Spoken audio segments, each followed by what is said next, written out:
हम रामचरितमानस के किष्किंधा कांड से हनुमान सहित सभी वानरों का सीता जी की खोज में जाना, अंगद का दुखी होना और जटायु के भाई संपाति का मिलना। पिछले वीडियो में हमने आपको हनुमान जी द्वारा सुग्रीव को श्री राम को दिया हुआ वचन याद दिलाने व सुग्रीव का सभी वानरों को सीता जी की खोज में भेजने की कथा सुनाई। आज हम आपको आगे की कथा सुनाएंगे। शंकर जी कहते हैं, पार्वती सभी वानर श्री राम से आज्ञा लेकर चरणों में सिर नवाकर श्री राम का स्मरण करके हर्षित होकर चले। सबसे पीछे हनुमान जी ने सिर नवाया। कार्य का विचार करके श्री राम ने हनुमान जी को अपने पास बुलाया और अपने हाथों से उनके सिर का स्पर्श किया तथा हनुमान जी को अपना सेवक जानकर अपने हाथों से अंगूठी निकालकर हनुमान जी को दे दी और बहुत प्रकार से सीता जी को समझाने के लिए कहा। मेरा बल और विरह कहकर तुम शीघ्र लौट आना। हनुमान जी ने अपना जन्म धन्य माना और श्री राम को हृदय में धारण करके हनुमान जी चले। देवताओं की रक्षा करने वाले प्रभु सब जानते थे, फिर भी नीति की मर्यादा रखने के लिए सीता जी का पता लगाने को जहाँ तहाँ वानरों को भेज रहे हैं। रास्ते में किसी राक्षस से भेंट हो जाती तो एक एक झपत में उसके प्राण लेते।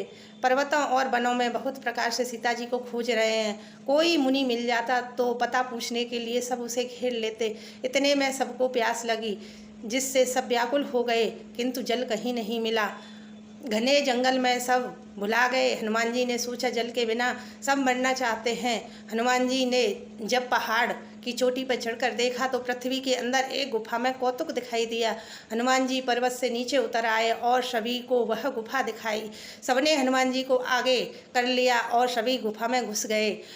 अंदर जाकर सभी ने बगीचा और तालाब देखा। वहाँ एक सुंदर मंदिर था जिसमें एक तपो मूर्ति स्त्री बैठी थी। दूर से ही सभी ने उस स्त्री को सिर नवाया और सारा वृतांत कह सुनाया। तब उस स्त्री ने कहा, जलपान करो और सुंदर रसीले फल खाओ।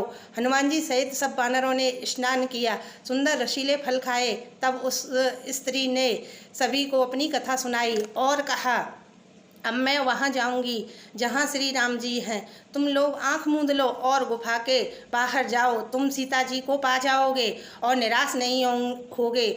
और वह स्त्री वहाँ गई जहाँ श्री राम जी थे। उसने प्रभु के चरणों में मस्तक नवाया और बहुत प्रकार से विनती की। श्री राम ने उसको अचल भक्ति दी। श्री राम की आज्ञा धारण कर वह स्वयं प्रभा बद्रीनाथ आश्रम को चली गई। वहाँ सब वानर मन में विचार कर रहे हैं।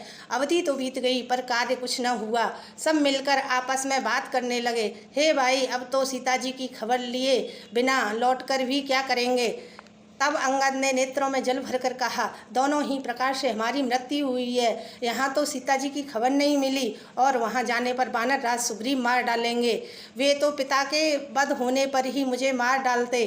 श्री राम ने मेरी रक्षा की, इसमें सुग्रीव का कोई एहसान नहीं है। अंगद बार बार सबसे कह रहे हैं, अब मरण हुआ, इसमें कोई संदेह नहीं है। वानर वीर अंगद के वचन सुनते हैं पर कुछ बोल नहीं सकते। उनके नेत्रों से जल बह रहा है। एक पल के लिए सभी सोच में मग्न हो रहे हैं। फिर सब कहने लगे, हे सुयोग्य युवराज, हम लोग सीता जी की खोज लिए बिना नहीं लौटेंगे।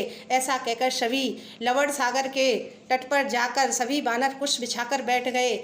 जामवान ने अंगद को दुखी देखकर आधे उपदेश की कथाएं कहीं और बोले, हे अंगद, श्री राम को मनुष्य न जानो।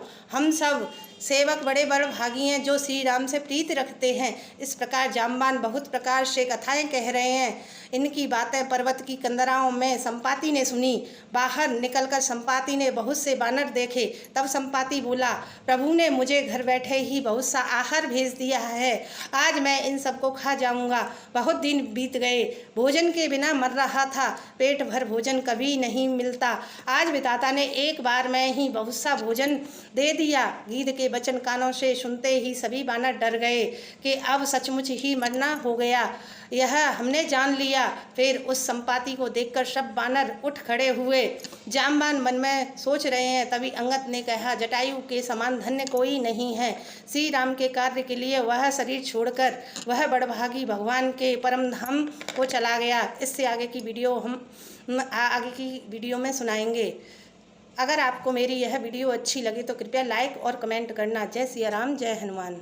श्री शिवाय नमस्तुभ्यं।